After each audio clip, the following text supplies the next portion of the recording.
Welcome to all. My name is Carl Jurgens, and I'm a board member of Literary Arts Windsor, which helps organize Bookfest.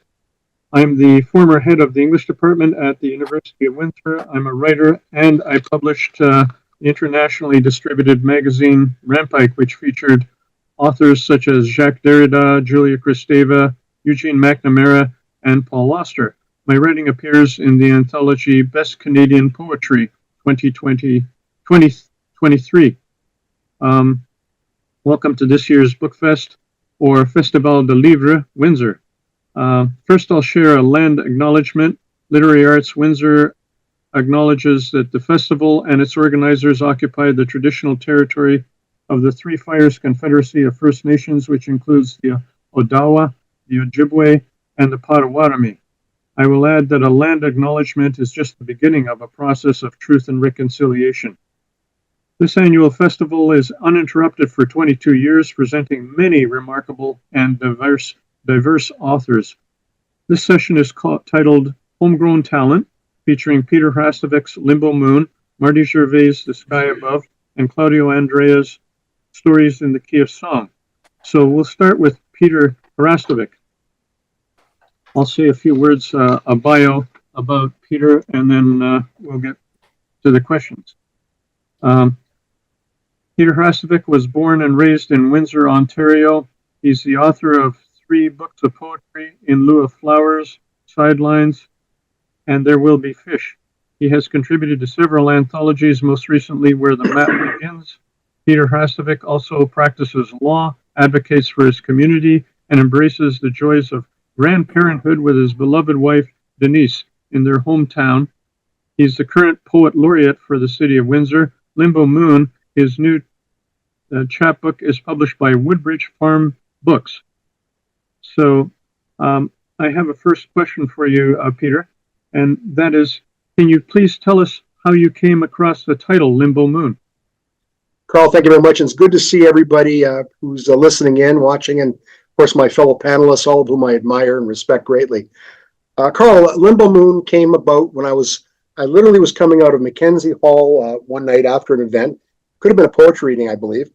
And I saw it was a harvest moon, a spring moon. I'm not sure what time of season it was, but the moon was dangling. It appeared between the hydro lines. And I thought, oh, the moon is playing limbo. And I thought, Limbo Moon, good title for a book of poetry someday. And that was literally 2 years before the book was published. I thought about that. Beautiful. Okay, and the publisher is Grant Monroe from Woodbridge Farm Books, and Chris Andrechik did major design work. Could you say a little bit about how it was working with Grant and Chris, and a little bit about the planning stage? So it's a two-folded question. Well, it's interesting. When I first thought about seeking out to work with them, I knew that they published chapbooks. I knew that I had some material for a very small book of poetry. And as people know, a chapbook really is a small book. It started up, with political pamphlets back in the day, 300 years or so ago, and somehow the artists, embrace them, and poets use it as a vehicle for getting out, certain works of poetry, and as we say, tinier books. So I reached out to Grant, and we had like a 15-minute conversation at Cafe de More to talk about the potential project. He bought into it and said that Chris Andrechik would design it. An interesting thing of their books, if you go on their website and look at what they have, they've got a recent book by Margaret Atwood called Birding with Graham Gibson, her late husband.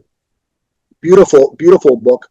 And all the other books, they're small, they're hand sewn, they look lovely, the paper quality is great. And that's the whole idea of what they're trying to do with this chapbook series that they're starting. So they were fun to work with. I gave them carte blanche that says, you tell me what you want, I'll give you the content, and you tell me how you want to design it. And it was Chris's design along with Grant's blessings, and they were easy to work with. Of course, all my publishers, I published 3 books with Marty Gervais, and like working with Marty, and I tell young people, especially when they're doing their first books, you have to open up your heart and soul to your publishers and to your editors, and to let them, guide you. Like, they're not going to tell you what to write, but they're going to guide you. But you have to be open and frank in order to get the thing done. And I couldn't be more than pleased. I just love the way the book turned out. It's beautiful, and forget the content, but the design itself is fantastic. And can you tell us a little bit about the planning stage at Cafe Amor? Oh yeah, that was a lot of fun. As a result of introducing the project to Grant, he talked about an editor, and he wanted me. He suggested Jovan Stefanov, who I've worked with in the past. I've read with before, a young poet in his 20s here in the Windsor area, and Jovan and I knew each other from past dealings. He came across, as very honest and sincere in his attitude towards my work. We sat comfortably a number of times at Cafe Amor and used that as our editing salon. And outside of the online stuff that went back and forth, we met at least 4 times, as I recall. And it was a marvelous experience to work with them. So that was the genesis of the project, how it came about, and we ended up, of course, having the launch there as well too. So it was kind of like a whole Cafe d'Amour, experience. So it's important to have local places that represent authors, I think. There's no question. And we have lots of them in this region, and they're all, very welcoming. I've been to a number of different readings and launches for other poets and writers, and whether it's at a place like Biblioasis, whether it's the Coach House, whether it's Mackenzie Hall, other bookshops. River Books is doing a lot of things. Marty's got a reading coming up next week, or this week coming up after this weekend on Thursday night. I mean, all of these places are accepting of authors. They welcome the opportunities, and people should frequent them and support these events. Here's Marty's reading. It's at Biblioasis, and it's on the 29th at 7 p.m. So it's free attendance. You can go there anytime and just drop in, right, Marty? Absolutely, yeah. Okay. And he's got a reading on Thursday as well too, with John B. Lee and Michelin Mailer. That's coming up this Thursday as well, right? Where is that going to be located? That's at River Books. Yeah. Oh yeah, beautiful. Yeah. Fantastic. Yeah. Okay, so I have more questions for Peter. When you speaking of Jovan, and when you launched the book at the Cafe Amor on Ottawa Street in Windsor, you included 2 younger writers, Jovan Stefanov and Kaylee Chapman. Can you say a few words about why you include members of the next generation? Well, that was my plan when I first spoke to Grant about this, about doing the launch. I don't want it just to be about me. I mean, launch is important and all that. You're the key figure because it's your book.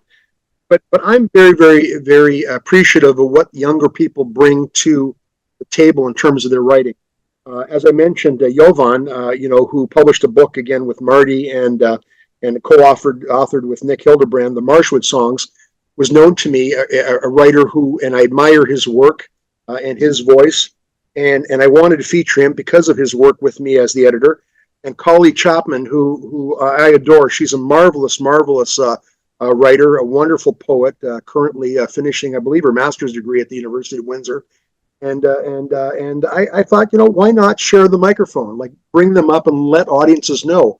Some people will invariably come to see me because of the work, but they should know the other people in the community, because it's important to me that writers support each other. It's a difficult thing sometimes, with certain personalities, but I believe that writers, for the most part, want to support each other. We need to support each other, because when you build a network, a strong network in a writing community such as ours, people will take notice. It's not just one voice, it's several voices. And this is the fabric of our society, of who we are, and part of the whole notion of the poetry and storytelling component, that the city of Windsor is trying to establish. And that started with Marty back in the day. And we have a lot of good writers that ought to be influenced, supported, and recognize. And this is my small opportunity to do that with these two very, very gifted writers. So when you see their work come out, Jovan Stefanov and Kali Chapman, snap it up. They're gonna be marvelous, continuing talents in this community and beyond.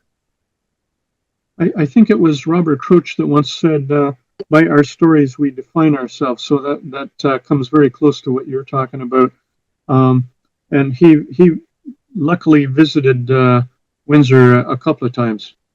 Certainly. Yeah. I recall that. Yeah, he's a brilliant writer, and not only a fiction writer but also a poet.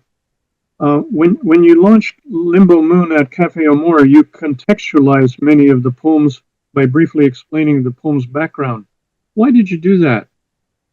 Probably because I'm a wannabe stand-up comic. I don't know. I just I think sometimes in some cases you need to give a little bit of background to the poem that people understand it. And people often say to me, "Oh, gee, I get that now. I understand what you're trying to say." Because the words alone, people are kind of say, they're beautiful or they're meaningful to them. But when they hear what the poem is actually about from my perspective, it gives them, a greater sense of what it is that I'm trying to say. Sometimes I often get especially students at the university when they look at my work and they'll say, "Hey, I see this in your poem," and I look at things and say, "Wow, gee, I didn't even see that," and I wrote it, because it's just how things work sometimes. So it's kind of it's a two-way street. Do you ever get people who see things that are definitely not in the poem? Well, you know what? If they see things that I think are definitely not in the poem, then I think I've done my job, because at least it's inspired them to think, right? So and there's nothing wrong with that. That's a beautiful thing. Yeah.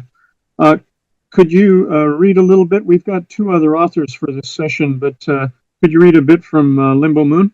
Yeah, I'll read a couple of poems. I'm going to start off with a poem, especially celebrating what the Windsor Symphony is doing tonight. They're doing a concert with respect to movie themes and so on, and they're featuring one famous silent film star tonight, and his name appears in the poem, and the poem has to do with what we all experienced last spring, the eclipse.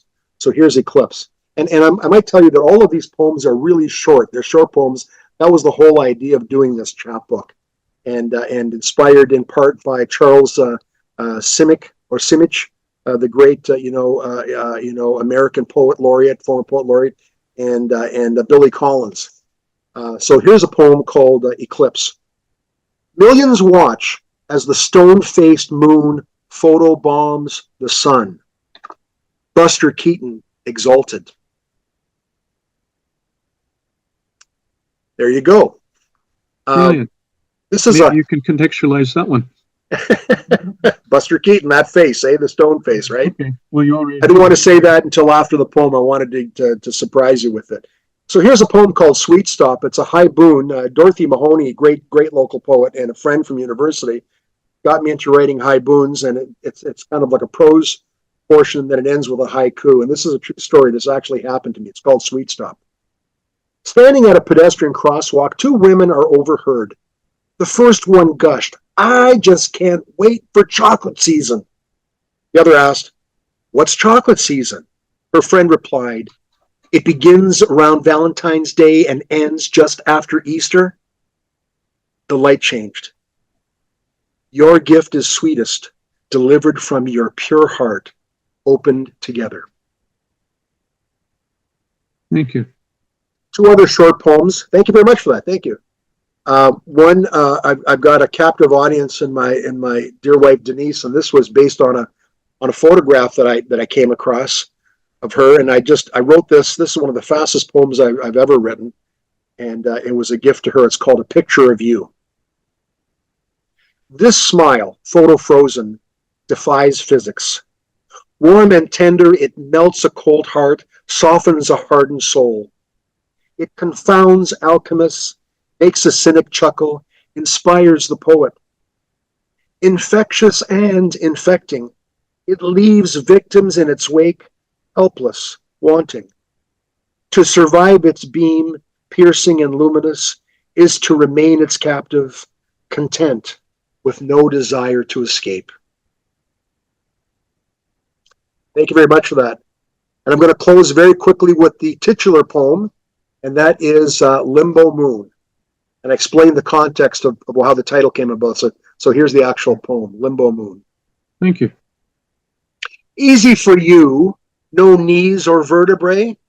Wave aside carousing clouds, slide smoothly beneath the hydro line in triumph. Well, thank you for that opportunity. Appreciate Thank that. you. Thank you so much. No. Show us the book again. There you go, Limbo Moon. Yeah. Thank you. And Thank you. so they can purchase this book, I guess, from Biblioasis, which I have the connection in the chat box, and there's a link there, and or they can go to Woodbridge Farms directly. Woodbridge Farms. I know there's some signed copies at Juniper Books on Ottawa Street too, if they're interested. Oh, okay, that's helpful. Yeah, thank you very much. Okay, thank you very much. Thank you, Okay. everybody. And then next we're going to listen to Marty Gervais, and I'll say a little bio about him first. Marty Gervais is a Canadian poet, photographer, journalist, and teacher. He has published 2 plays, well, several plays, I think. How many plays did you make, Marty? I can't remember. Yeah, okay. Lost track. Okay, children's books, nonfiction, plus a book of photography, which is titled A Show of Hands Boxing on the Border, 2004. In 1998, he won the prestigious Toronto Harbourfront Festival Prize for his contributions to Canadian letters and to emerging writers. In 1996, he was awarded the Milton Acorn People's Poetry Award for his book, Tearing into a Summer Day. That book was awarded the City of Windsor's Mayor's Award for Literature. Gervais won this award again in 2003 for another collection, To Be Now, new and selected poems. Gervais was also received 16 Western Ontario newspaper awards for journalism. His first published novel, Reno, appeared in 2005 from Mosaic Press and was nominated for the International 3-Day Novel Writing Contest. In 2006, Gervais and his work were the subject of a TV Bravo episode of the television series Heart of the Poet, produced by Canadian filmmaker Maureen Judge. His most recent book, The Sky Above, which I have a copy here. I'm going to hold it up. There it is. And maybe, I think you got a copy there too. Maybe you can hold it up. Because your picture is bigger than mine. Well, right now, because I've selected. Yeah, thanks. Probably backwards, though. Anyway, his most recent book, The Sky Above, was ranked as one of this year's books to watch by CBC. Gervais was the first poet laureate and is now poet laureate emeritus. Hooray. So let's start with the questions. The Sky Above is published by Guernica Editions. What was it like working with Guernica? Oh, it was a terrific experience. Just before I begin, I just want to say, Peter, I love those poems. I'm happy to. I'm proud that I have a copy of that book, and they just hit the right spot right now. So thanks so much for that. Working with Guernica was really good. I worked primarily with 2 editors, Bruce Meyer and John Lee, but it was kind of a crazy experience. It started out that Bruce was supposed to actually edit the collection, but he had a terrible medical issue, needed a liver transplant. And so John Lee jumped in and did the editing of the whole manuscript. But I wasn't entirely happy with the way it all turned out. And when Bruce recovered, he said, "Wasn't I supposed to do that?" And I said, "Yeah, but I said, John has done it, and I'm kind of still fiddling with it." And so Bruce said, "Well, let me take a look at it." Now, it was a great collaboration.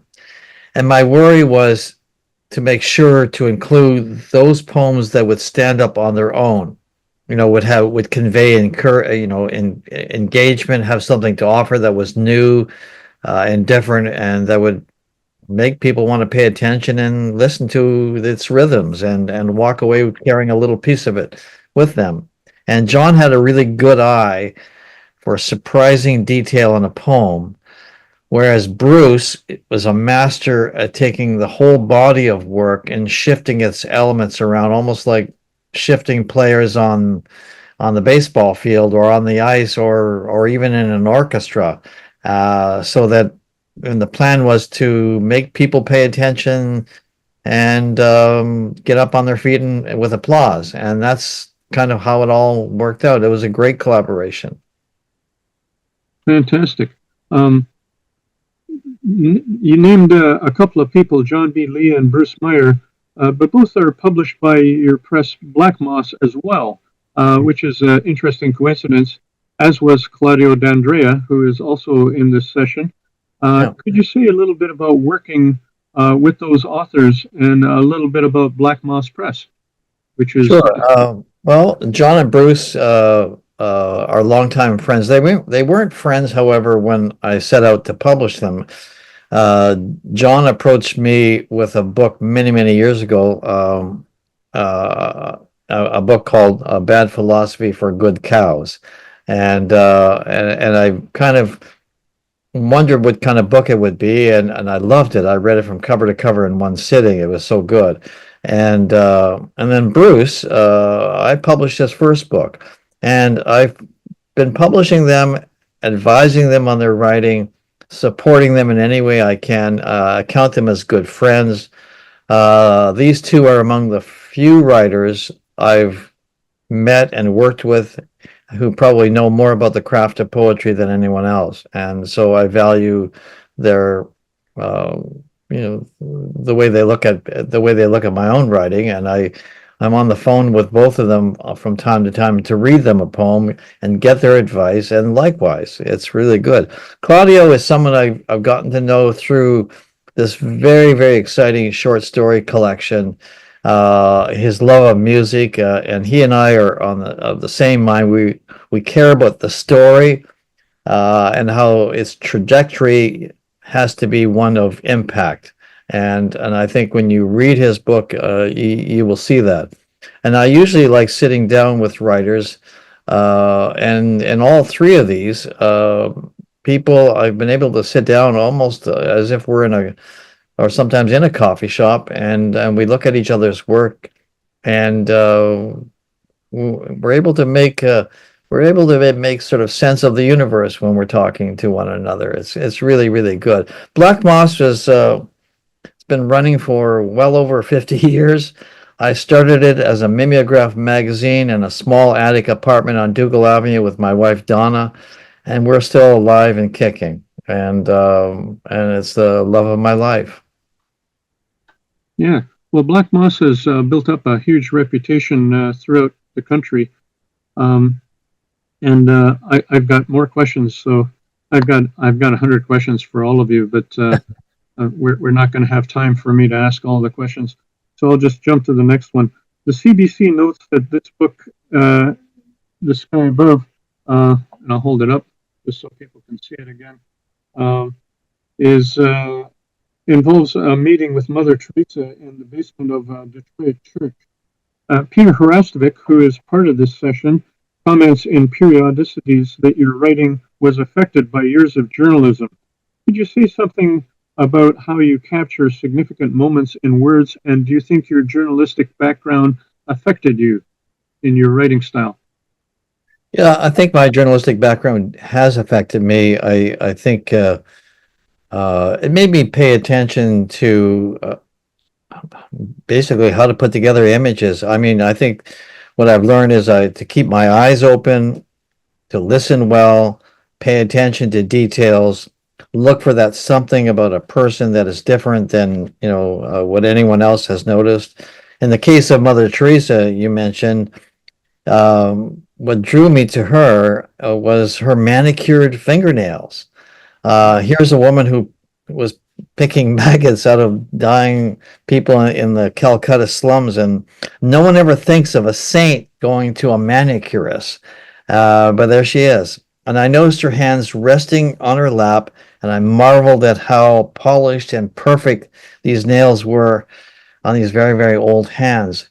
And that's something I think I learned from journalism, is paying attention to details, making sure that you're not missing anything. And I was able to, I think, you're working in a newsroom, you're writing stories every day, you're paying attention, you notice things, and it's something that every writer. I mean, the tools in journalism are the same tools for a poet, and I think I was able to make that leap. That's great. Yeah. Do you think she also got pedicures? Just while No, we're talking about manicures? I she didn't have sandals on, so I didn't notice. But I did Just actually look curious. down at her shoes. I have to confess. Yeah. Okay. Well, I just thought I'd pose that question and She get it probably out there. did. Why stop there, right? So, you've can you comment about the blending of local history, which has been a topic of conversation and interest for you for many years, as it's contrasted with universal themes? I see that a lot in your writing. Sure. I mean, I think there are so many parallels in our local history to universal stories. I mean, I think I learned so much from reading Robert Frost. If I can digress a little bit, I can't help but think of poems like "Stopping by Woods on a Snowy Evening" or "The Road Not Taken." When I'm walking in Ojibwe, or when I face two roads that veer off in different directions, and I look around and I suddenly see kind of like the yellow bloom of fall leaves on the trees, and it's Frost's connection to decision making, life's troubles, finding peace, resolution. And for me, for example, writing about prohibition in this book comes down to the forces of good and evil. Or when I write about the Ambassador Bridge and the man who made history of sorts in a weird way of walking backwards across it, or spotting the legendary Teamsters boss Jimmy Hoffa in the old Mercury bar in Detroit, and that bar is still there, and spotting him, and just maybe weeks afterwards, he was allegedly abducted and never seen again. These are stories of unusual dimension, Shakespearean figures that represent maybe false ambition, folly, false pride. Then there was also the race of the century of Man of War at the old Kenilworth racetrack, which is right across, was across from Devonshire Mall. When you're actually at Devonshire Mall and you're walking through there, you're actually walking on the grounds of the old Devonshire racetrack. These two major racetracks that drew people from all over North America. And this race took place in 1920, and the race kind of represents missing. I mean, for me, being on that racetrack represents missing opportunities of life passing you by, and if I'm going to read a poem, I may want to read that particular poem. Excellent. Yeah. Thank you. And you're speaking of prohibition, your book, The Rum Runners, connected with that area, and it was one of the best sellers in southwestern Ontario. Yeah, the book it sold over 40,000 copies. It was Wow. it was on the in the top 10 of bestsellers for a long period. It was in the Global Mail bestsellers, and yeah. Yeah, and you worked with some journalistic background in that one. Yeah, I mean, what I did with that is I went out and I interviewed the remaining members of some of the gangs and the Rum Runners. I interviewed an old customs official. His name was George Large. In order to get the stories from him, I had to sit through watching his slideshows of all his vacations, and having tea, which was fine. But in order to get the story, that's how I had to do it. I remember interviewing an old rum runner from Amherstburg, Walter Goodchild, and in order to get him to give me the photographs that he took back in those days of taking liquor across the border. I had to get him to open up by bringing a 40 ouncer of Canadian Club, put that on the kitchen table, and he Wow. said, "Hey, so now we'll start talking." And There you go. so, yeah, you learn these things as a journalist. Beautiful. Well, so maybe you could read a little bit. We've still got one more author from, Sure. and you could read a little bit for us from The Sky Above, if you don't mind. Yeah, well, what I thought I would do is I would read the poem about the Kenilworth racetrack, which right now there's a subdivision in its place, and it's about meeting this man.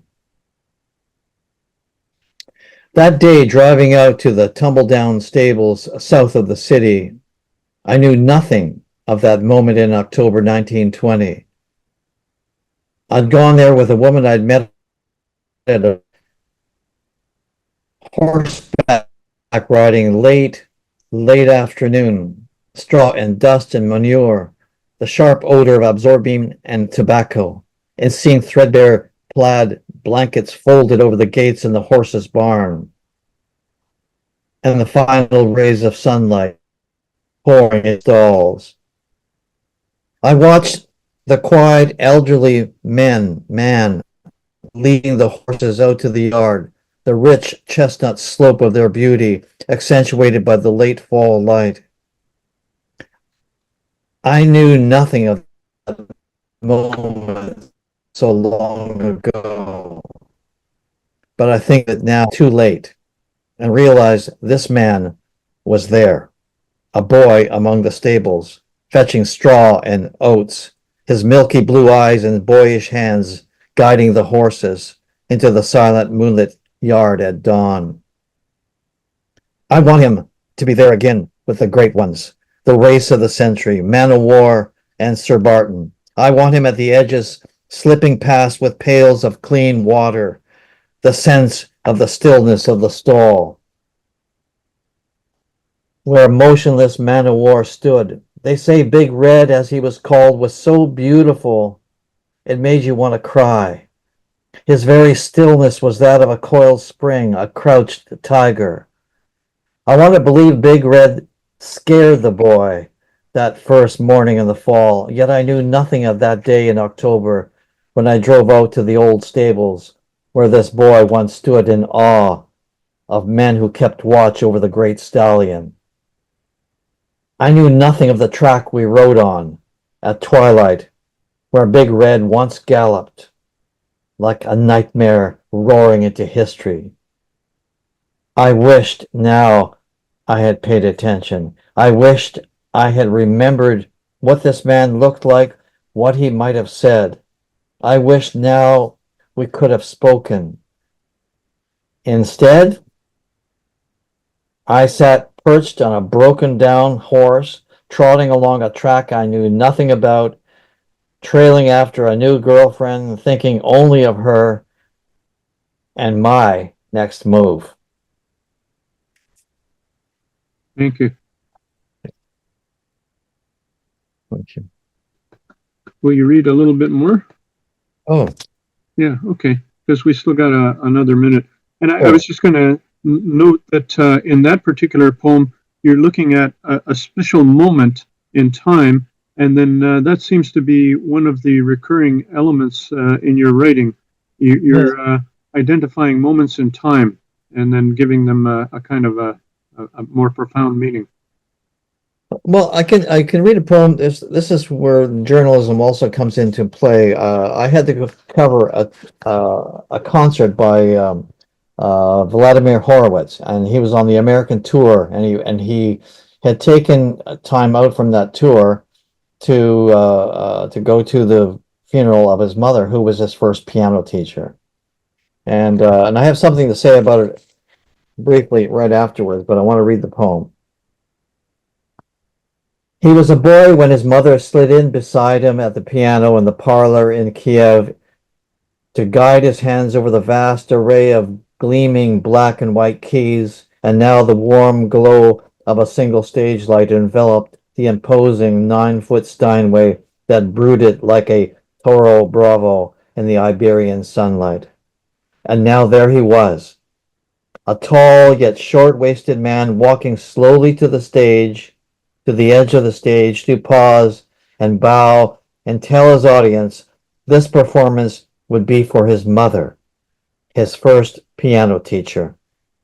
I didn't notice right away when he turned briskly to move to the piano bench and position himself all the way to one side, ungainly and not perfectly lined up, awkward, but then again accentuated by his hands tilted down and his palms slightly below the level of the Steinway's gleaming Bavarian spruce keys, nearly cupping the edge, playing chords with straight fingers, and always the little finger of his right hand, it was said, curiously curled up and ready to strike like a cobra.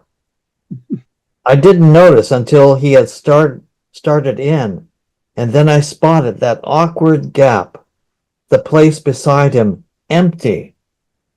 But now for the ghost of his mother, leading her young son through the moment, guiding him in all the radiance of his return. Beautiful. Thank you. What I wanted to say after reading the poem was when I was sitting in the theater and I saw him sitting on stage and sitting to the one side, my wife was with me. My wife's elbow went into my ribs, and I said, "What?" Silently. And she said, "Look where he's sitting." And I said, "Yeah, he's sitting on a bench. What's the problem?" She says, "Look at where he's sitting." "Yeah, he's on a bench." And I'm there covering this. I said, this is my job, right? I was a reviewer. I'm supposed to notice things. And she says, "Look where he's sitting." And I said, "He's sitting, oh my God." Okay, thank you. And I wrote the story. I was the only one in the media, where lots of people were there covering it. I was the only one in the media who noticed that. I never mentioned my wife, however, in my review the next day. But there you go. Fantastic. So thank you, Marty Gervais. And we're going to move on to Claudio D'Andrea. Thank you, Carl. That was really good. Thank you. Yeah, okay. Great. And so Claudio D'Andrea has been writing for most of his life, a writer and arranger of words and images. He has worked as a reporter, a freelancer, and editor on newspapers and magazines in Ontario and British Columbia for more than 40 years, and continues in that field at the Windsor Star and as part of Postmedia Content Works. He picked up creative writing again in 2014, resuming a passion he first discovered in high school. His short stories, poetry, and nonfiction have appeared in various online publications. Stories in the Key of Song is his first book. He is working on a film adaptation of one of his stories, as well as a book of poetry and a novel. Claudio enjoys family, reading, drumming, bicycling, hockey, go Habs, soccer, gardening, dancing. Did I mention gardening twice? No. And observing people, places, and things. He lives and works in Windsor, Ontario. Let's give a warm welcome to Claudio D'Andrea. Thank you, Carl. You're Thank you, Marty and Peter. It's wonderful to be here. And everyone else, thank you for tuning in. I'll hold up your book. Here it is. And I've been reading it carefully, so Thank you. it has some paper in it. So, yeah, anyway. And I read all the books very carefully. The title of your book is Stories in the Key of Song, which reminds me of music and Stevie Wonder's Songs in the Key of Life, which seems entirely appropriate since this book is largely about music. Almost entirely, I think, is fair enough to say about music. Could you please say a little bit about how you arrived at the title? Well, I mean, the music key is the basis of a composition or of a song. So I thought it was appropriate to use that as part of the title, just the concept of key. Yes, of course, it's a riffing. I'm riffing off of the Stevie Wonder's masterpiece. One of the songs on that is Serduk. He refers to music as a world within itself with the language we all understand, which is quite a powerful statement, and it speaks to the universality of music. It's something that really transcends everything. I mean, regardless of race, color, sex, sexuality, like gender, sexuality, religion, it's just something that I think connects everybody. So I thought it was I wanted something that kind of tried to unify all the stories in my collection, because in various ways music plays a role in all of those stories. So we're in, the theme of this of Bookfest Windsor is about bridges and borders and all of that. We're so fortunate where we live. I mean, I grew up, we're a border city.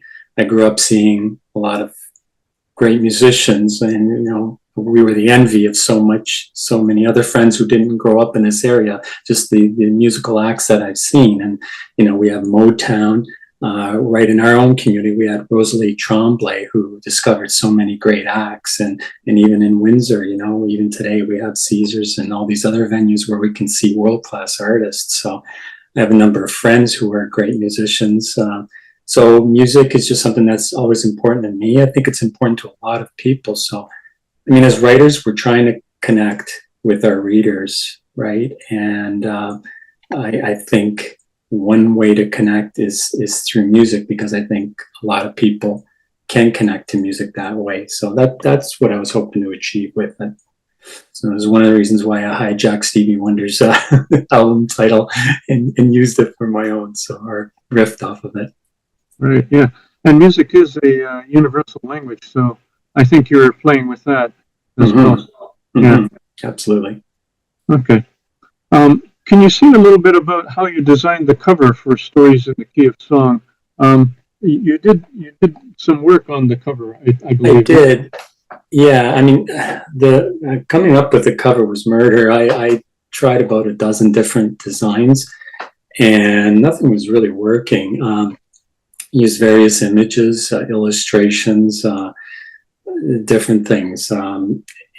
I really wanted something that kind of conveyed the idea of both music and stories, and tried to tie that all together. And it was really hard to come up with. And I tried some obvious things like, treble clef for the letter S, and it just seemed too cliche, and I abandoned that. One of my colleagues is Stephen Gibb.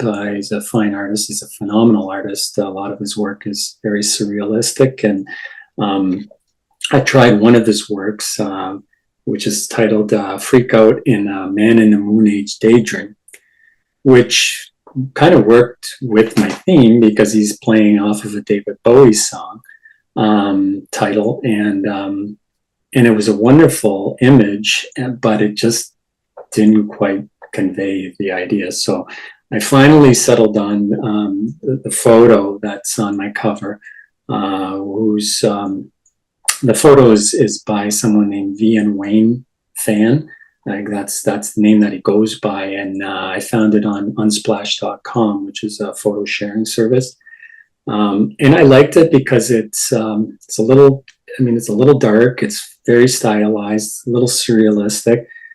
It had a kind of Twilight Zone-y kind of feel that really appealed to me. This sort of swirling vortex thing in there, and of course the books that are on there, which speaks to stories. So I don't know if I'm just seeing it, but just I designed little like sort of my motto is a typewriter with a piece of paper and my initials coming off of it. So I put that in the middle of that swirling vortex, kind of being sucked into it, and just below that it looks like a series of piano keys, or almost like a waterfall of piano keys. You just see these black and white kinds of things there. Anyways, in my mind's eye, I guess I looked at that and it kind of looks like a piano key. So there's my musical element in there. So that's what I went with. I have to give some credit to Chris Andrzejczyk, who's did the typesetting design work for the book. So he came up with the font and the typesetting for the book, and I thought he did a gorgeous, wonderful job on it. So I have to give him a lot of credit for that as well. So thank you for the credit and for the beautiful book. So the cover image has a kind of vortex on it, as you said. Is that spinning inward or spinning outward? Because the typewriter is in the middle. So like I didn't know if it was centripetal or centrifugal. I think it's centrifugal. I see it kind of spinning centrifugally. Yeah. Okay. Yeah. All right. So you're spinning tails. Yeah. Yeah, there you go. Good way to put it. Yeah, anyway, okay. So there are a lot of full color images in Stories in the Key of Song. Can you tell listeners about some of the origin of those images? Sure. I mean, it's a bit of a hodgepodge. There's some of them are photos, some are illustrations, some are sort of illustrations of photos. I have, maybe I can just point to some of them and show them if I can on here. There's some, like I say, are images. So for instance, for one of my titles, it's The Good Gingerbread Man. That's a photo of me dressed in a gingerbread costume when I was selling Goodfellows papers. Yeah, that's an illustration that for Bus Stop Bus Goes. I took it was a photo of an old Transit Windsor bus, and I designed it so that there's some like heightened neon lights and bright colors coming off of it. I was trying to convey sort of a 1960s vibe, psychedelia kind of vibe to it. So some of the music that's referred to in that story is from that era, especially the Hollies. So I was going off of that. One of the images, and again, this is a photo, and it was one, Mexican siesta. That's the image from outside of a restaurant in the Mayan Riviera. I was there with my wife and my family. My kids joined us. It was our 25th wedding anniversary. So we stayed at this restaurant and got a kick out of that sign because if you look at sort of the symbols on there, it just has strange looking symbols, and it's I don't know if it's lost in translation or something, but you start to conjure up what these possible symbols might mean, and I got a good kick out of that. So we used that, or I decided to go with that for that particular story because I referred to some of those images in the story itself. Another one, Wormhole. I took an image of a tree trunk and with the growth rings, and put a worm kind of, again, this is that swirling vortex thing almost again, but a worm kind of in the pith of that tree trunk. It's almost like getting sucked into the middle of it. So I Me Mine was another image that George Harrison, which you can kind of see there, it's a sculpture of him, and he was actually from a photo of a sculpture of all four Beatles, but I cropped out the other Beatles in there and just went with George Harrison's, and I had him coming in from the left and the right towards this bright image in the middle, and I thought that kind of worked with the theme of that particular story, I Me Mine. So those were some of the concepts that I came up with. Another photo was for Switch Sides, which is image of a steering wheel in a car on the right side, which is a GTO Mitsubishi car, which is again in the story. So those are just some of the concepts and ideas. Thank you. Speaking of I'm me mine, uh, it's a riff or a play on a Beatles song "I Me Mine," and in that introduction to the piece, you say that hell is anti-creative. So I'm wondering why you say that. Well, I Um, believe you, but yeah. Well, I mean, what is hell? I mean, it's some people might conjure up, Dante's Inferno, a place of eternal torment and fire and pain. And for some people, hell is something that they live through on Earth. If you're living through war, or you're depression, or you're battling illness, or you're alienated from friends or family, or whatever the case might be. In this particular story, I thought, well, what can hell look like for a writer, a failed writer, I guess.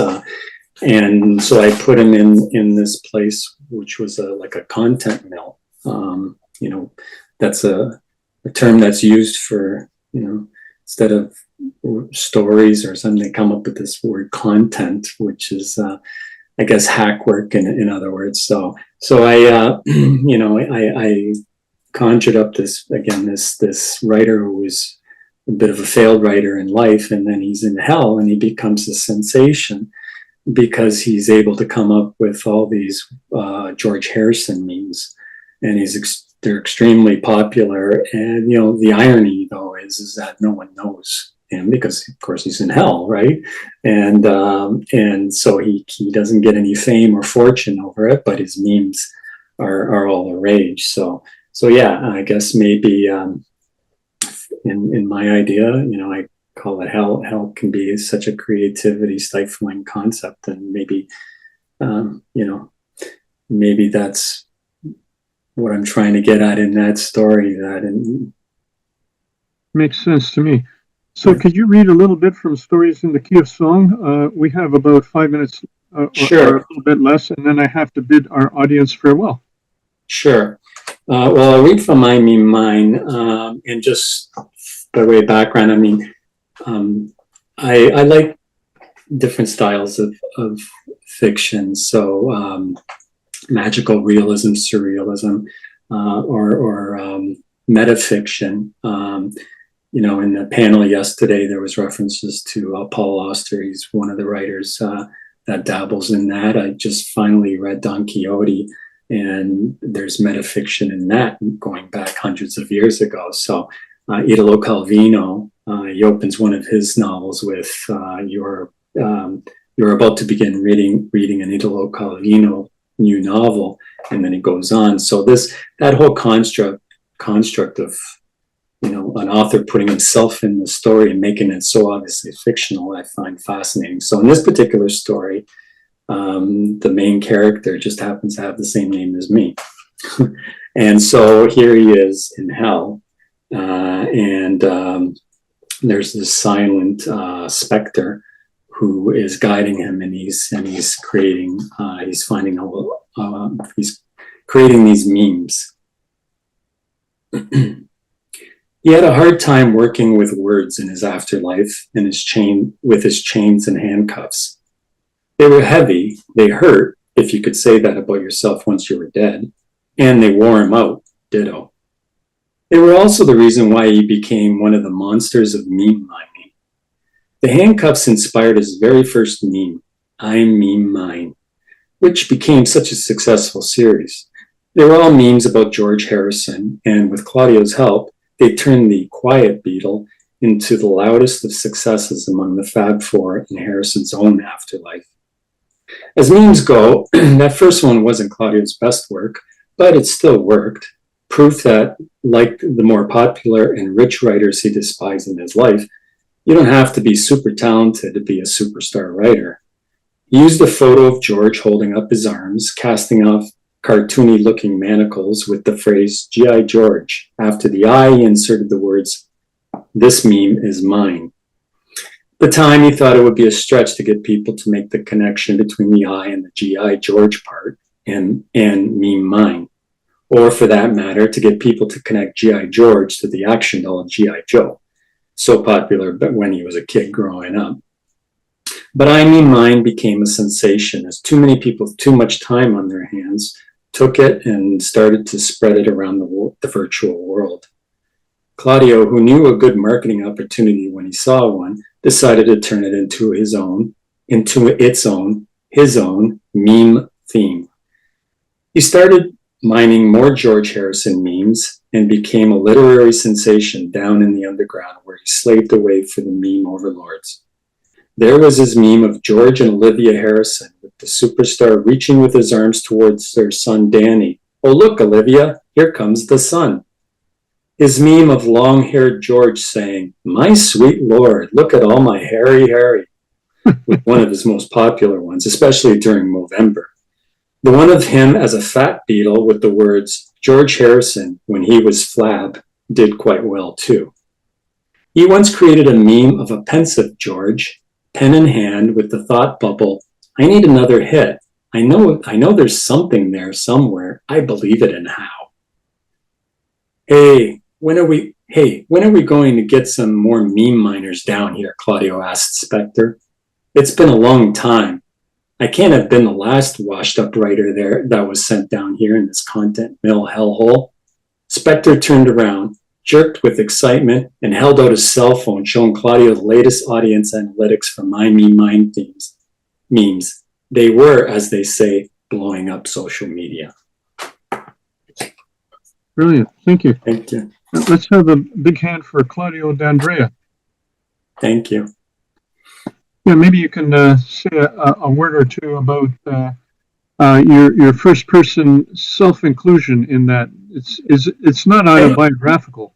Yeah, no. I kind of, in a previous story, I have this part where there's like this fan fiction guy who torments Alice Cooper, and I decided in that story I decided the name that I give him is Claudio, and I thought, well, that's kind of fun. So anyways, I just named him just Claudio, and then when I wrote this one, I decided to give him the same full name as mine. So I don't know. Like I said, it's a kind of a trick that metafiction writers tend to use sometimes, and I thought it would be fun just to play with that and use my own name. Excellent, thank you, and thank you for the authors for today's program. We want to thank all of you for joining us. Books are available online and in the Biblioasis bookstore, as well as Juniper Books for Peter Hrastovec's book.